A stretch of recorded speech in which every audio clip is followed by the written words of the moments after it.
Écoute, si tu fais toujours les mauvais choix en match, c'est-à-dire mauvais passe, mauvais placement, que tu as du mal à comprendre les systèmes de jeu de ton équipe, bref, que tu fais de la merde, quoi, tu dois comprendre deux choses. Première chose, c'est que tous tes problèmes sont dus à un manque d'intelligence de jeu, un manque de Q basket. Et que deuxième chose, c'est que comme tous les problèmes, il peut être résolu. Dans cette vidéo, on va voir comment améliorer son Q basket en trois étapes faciles. Sans plus attendre, let's go. Mais avant de commencer, c'est quoi le Q basket? Pour moi, le Q-Basket, c'est la capacité de lire, d'anticiper et de réagir aux nombreux détails ou actions qui se passent dans un match de basket. Sans plus attendre, passons à la première étape, qui est tout simplement de regarder plus de matchs. Mais attention, quand je dis de regarder plus de matchs, ce n'est pas de regarder avec l'œil d'un fan, mais plutôt avec l'œil d'un observateur. Regarde des matchs de joueurs pro pour comprendre comment ils jouent dans telle ou telle situation, comment ils attaquent le panier, comment ils défendent, comment ils jouent en transition, etc. Mais tu peux aller plus loin que ça. Si tu veux devenir un bon défenseur, regarde et étudie des matchs de Kawhi Leonard. Si tu veux être un bon meneur, fais pareil en regardant des matchs de Chris Paul.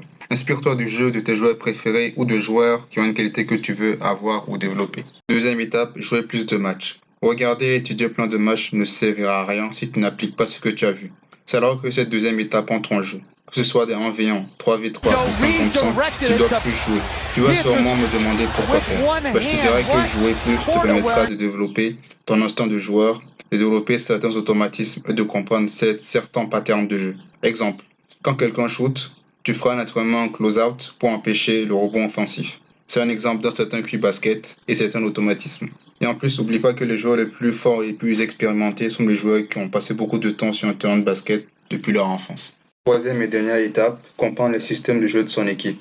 Pour maîtriser un système, il faut comprendre deux choses. Son rôle et le rôle des autres dans ce système et comment le jouer dans différentes situations. Si tu as du mal à comprendre un système, demande-le à ton coach ou à un de tes coéquipiers. Si tu implémentes ça, tu arriveras à comprendre mieux les systèmes et les systèmes de plus en plus difficiles deviendront totalement faciles pour toi. Et tu arriveras même à comprendre les systèmes de l'équipe adverse. Crois-moi, si tu maîtrises ça, tu te différencieras de la majorité des joueurs qui n'arrivent pas à comprendre un système basique. Cette vidéo touche sa fin, j'espère que tu as aimé. N'hésite pas à t'abonner, à liker pour augmenter ton Q basket. À la prochaine, ciao!